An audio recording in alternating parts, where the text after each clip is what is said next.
As long as that son of Jesse is alive, you'll never be king. Now go and get him so I can kill him." "But why should he be put to death?" Jonathan asked his father. "What has he done?" Then Saul hurled his spear at Jonathan, intending to kill him.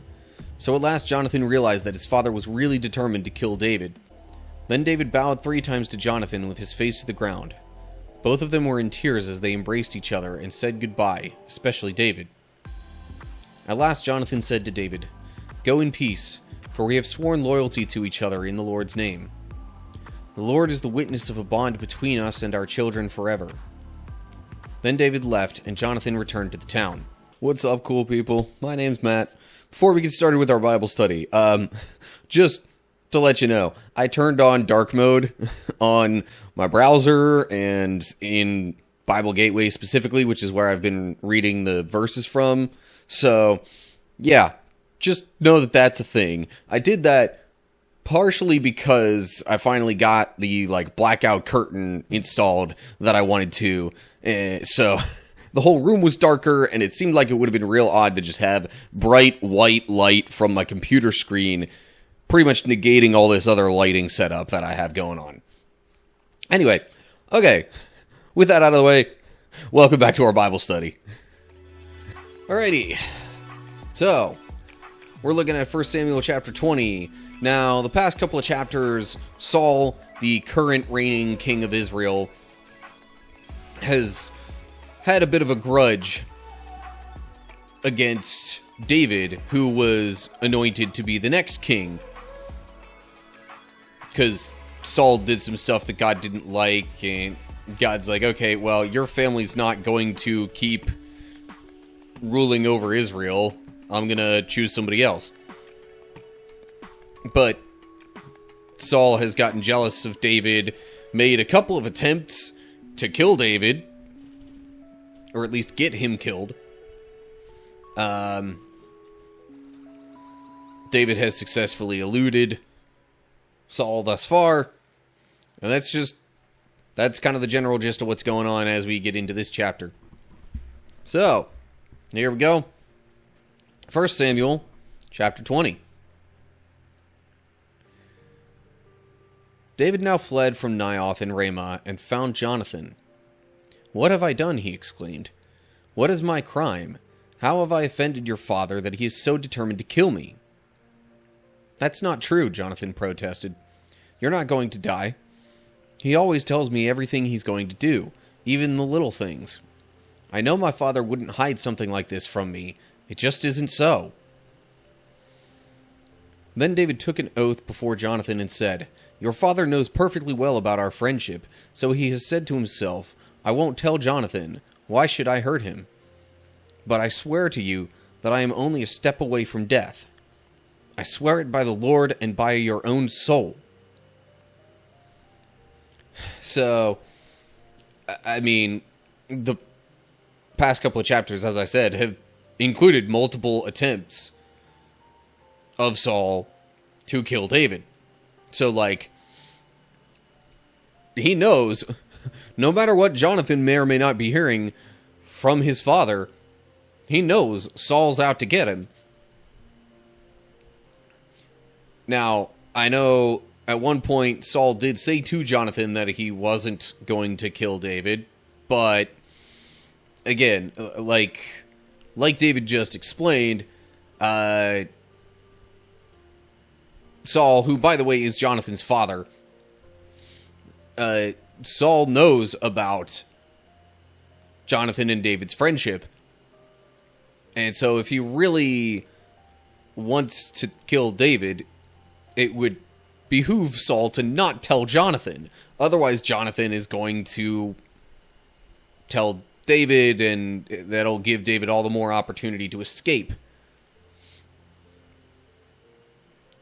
So, then we get to verse 4.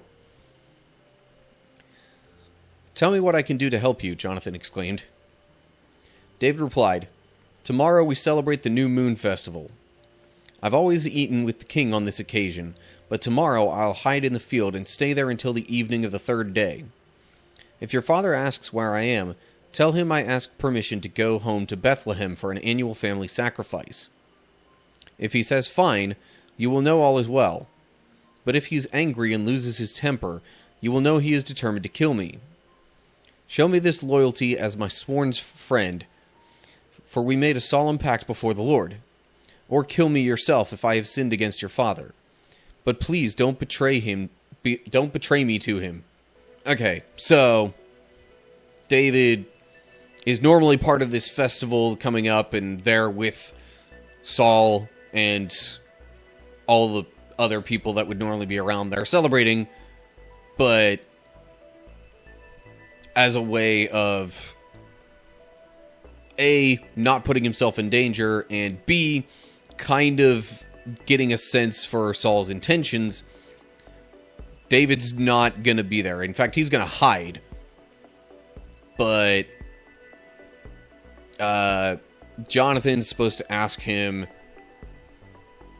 about... Jonathan's supposed to ask his father Saul, or no. He's supposed to let Saul know that David is not going to be there. Maybe lie a little bit and tell him that, he's actually going to Bethlehem for a family sacrifice.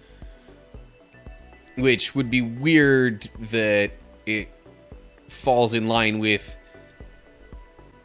the festival. Although, maybe not. Because if it's a regular festival for the entirety of Israel, maybe it's not that weird. It's just, it would be a little weird that David's deciding to do it this year and not other years. But then again, I can relate to that. The fact, given the fact that I have not been with my family on multiple holidays over the past few years because of work situations and travel planning and all that kind of stuff. But, I still like to be there sometimes, even if not every year. So, anyway, yeah. That's David's plan.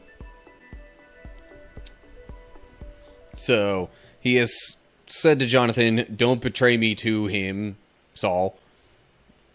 And then we get verse 9 here. Never, Jonathan exclaimed.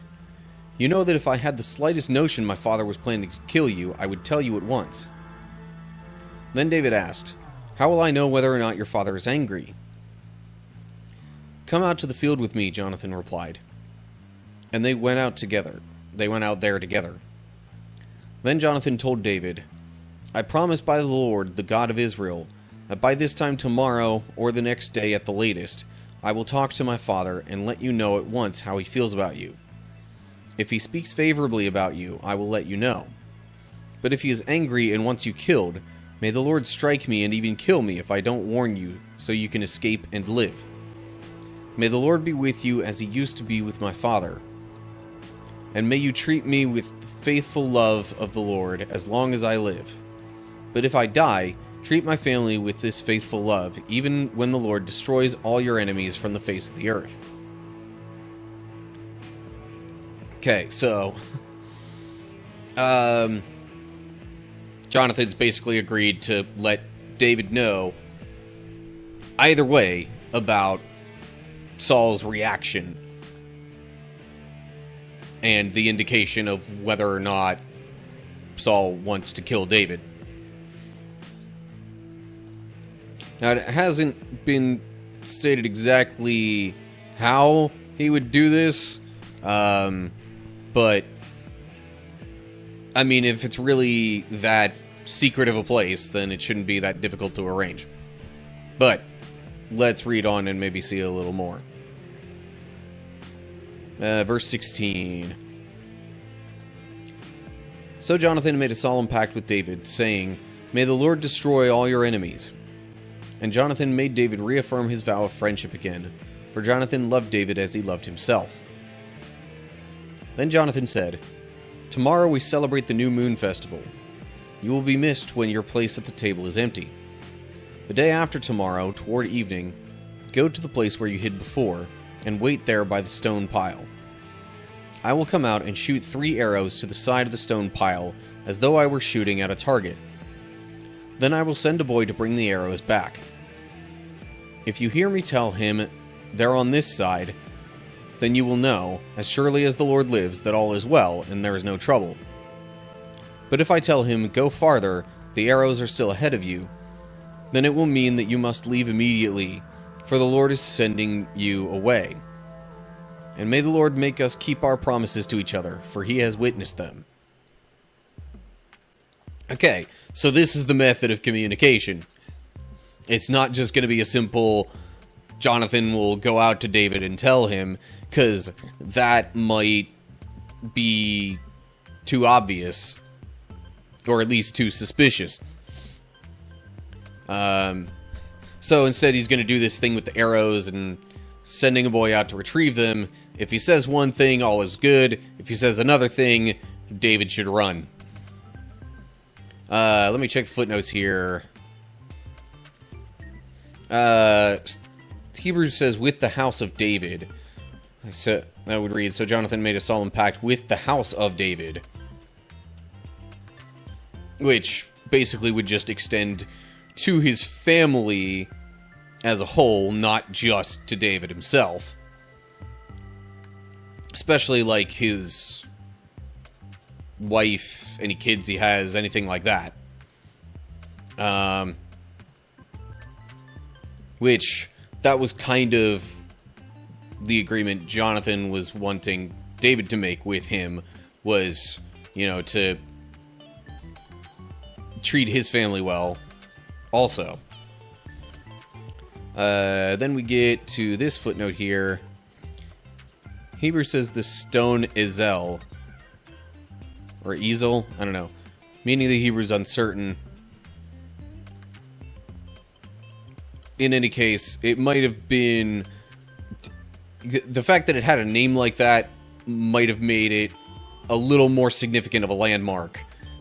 Thus, it would be easier for David to find the spot and be able to follow up on the plan. Okay. Chapter's not exactly short, so I'm going to keep moving along, even though I'm already like halfway through it. Verse 24. So David hid himself in the field, and when the new moon festival began, the king sat down to eat. He sat at his usual place against the wall, with Jonathan sitting opposite him, and Abner beside him. But David's place was empty. Saul didn't say anything about it that day, for he said to himself, something must have made David ceremonially unclean. But when David's place was empty again the next day, Saul asked Jonathan, why hasn't the son of Jesse been here for the meal either yesterday or today? Jonathan replied, David earnestly asked me if he could go to Bethlehem. He said, please let me go, for we are having a family sacrifice. My brother demanded that I be there, so please let me get away to see my brothers. That's why he isn't here at the king's table. Okay, before we move along, just catching up on that. So, Saul figured there was an excuse the first day, but the second day he's like, okay, this is weird. Like, any of the stuff to make somebody ceremonially clean was just, okay, wash yourself, and, you know, then just don't do anything else to make yourself dirty again for the next day. That's not the exact wording, but it's generally how it works. Other than, like, some more substantial things where it's like, okay, you gotta wait a week for this, that, or the other. But still, for the most part, it was like, missing one day would have been somewhat normal. But then the second day comes, David's still not there, and then Saul asks. Because that would have been a lot less common. And Jonathan says what David told him to say, basically. Footnote C here, as in Greek version, Hebrew reads, with Jonathan standing. So that would have been with Jonathan standing opposite him, or just standing in general. Not sure. I mean,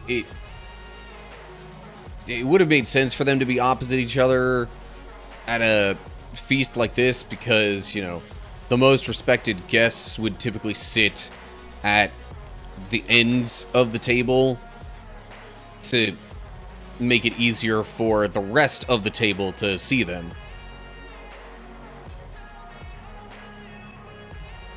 Anyway, so Jonathan has told Saul the stuff about David. And then we get to verse 30. After Jonathan says all this stuff, Saul boiled with rage at Jonathan. And, language here, but, this is what the Bible says. I'm not going to sugarcoat it here. So then Saul says, "You stupid son of a whore," he swore at him. "Do you think I don't know that you want him to be king in your place, shaming yourself and your mother? As long as that son of Jesse is alive, you'll never be king. Now go and get him so I can kill him." "But why should he be put to death?" Jonathan asked his father. "What has he done?" Then Saul hurled his spear at Jonathan, intending to kill him. So at last Jonathan realized that his father was really determined to kill David. Jonathan left the table in fierce anger and refused to eat on that second day of the festival, for he was crushed by his father's shameful behavior toward David. And the fact that, you know, it was toward David, his very close friend. Yeah. I'm curious. Footnote there says, alright, so the Hebrew would possibly read something more like, "You son of a perverse and rebellious woman." I guess this might have been just a way of shortening that up in the translation, but either way, it's referring to his mother as, you know, something not good. So, yeah. Needless to say, Saul is angry. Even going so far as to hurl his spear at Jonathan.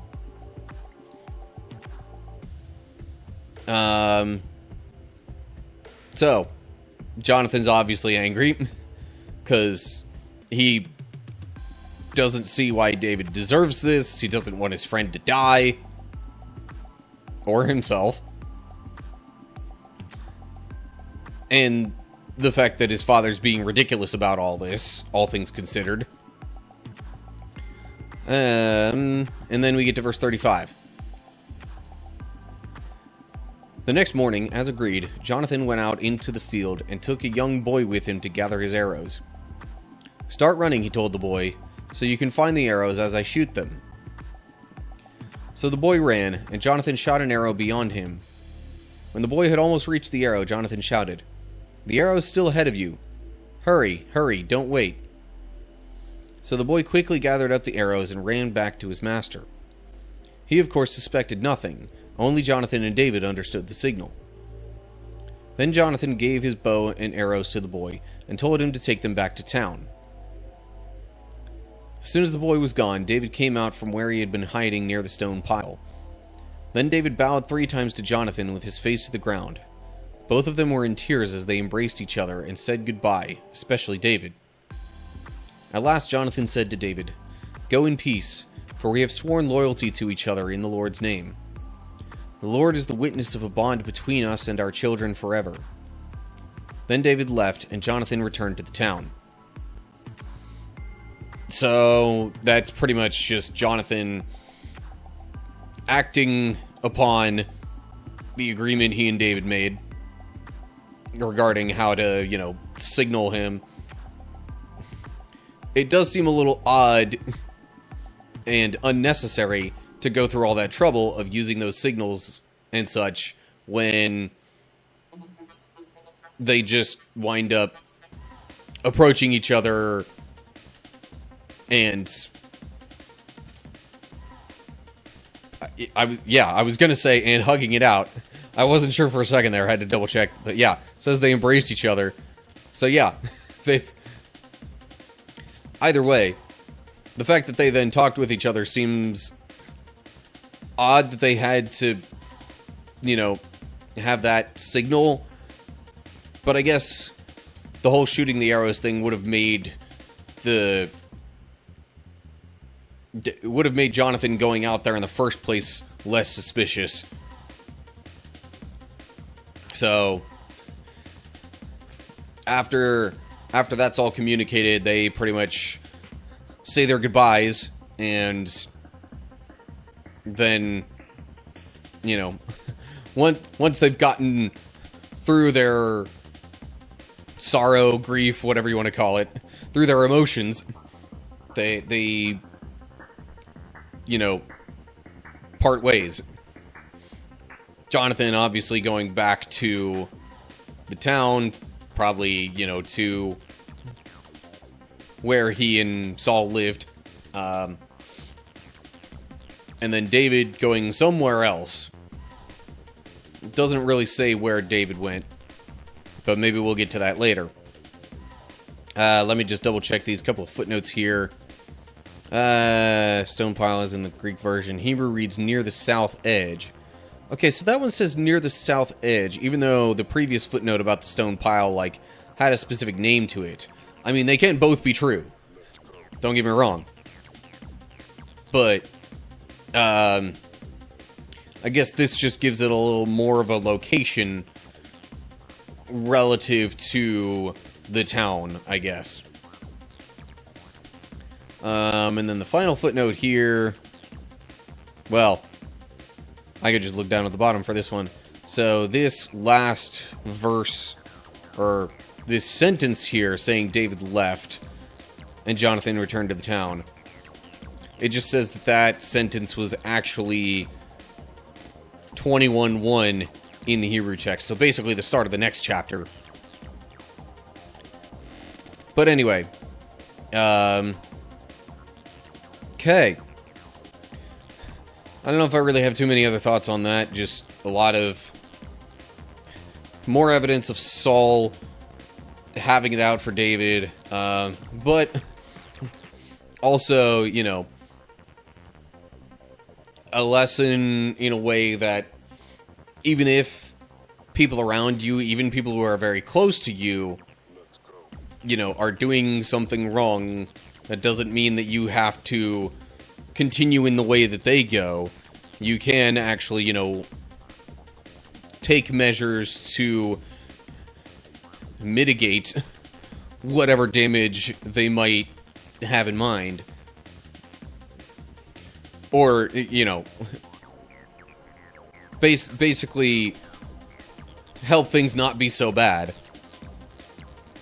But anyway, okay, that's all I got for 1 Samuel 20. Okay, so basically what happened in this chapter was that Jonathan, and David in a way, got as clear-cut as possible confirmation of Saul's intentions to kill David. And then at the very end, of course, with all that being established, they split ways because, you know, David has to flee to preserve his own life. And, of course, Jonathan still has duties related to his father's kingdom to attend to. But yeah, we'll see how all that develops in the upcoming chapters, I guess. But anyway, as always, like and share if you enjoyed the video. Subscribe to the channel if you want to see more. I used to say click the bell for updates. I'm not sure how much that works. And honestly, I might be experimenting with how much actually gets, like, officially sent out directly to subscribers in that way. Because I've heard rumor that maybe that's actually not the best thing to do for YouTube metrics. I don't know. Like I said, might play around with it a bit. But subscribe for sure if you want to see more, because then, at the very least, you can look in your subscriptions feed and see me there more easily. In addition to that, you can look down on the description for info on social media pages and all that kind of stuff. And leave comments down below the video with any thoughts you have. So that'll do it for now. Hope you're all doing well. Hopefully I'll see you soon for another video. But whatever the case is, till next time, stay cool, people.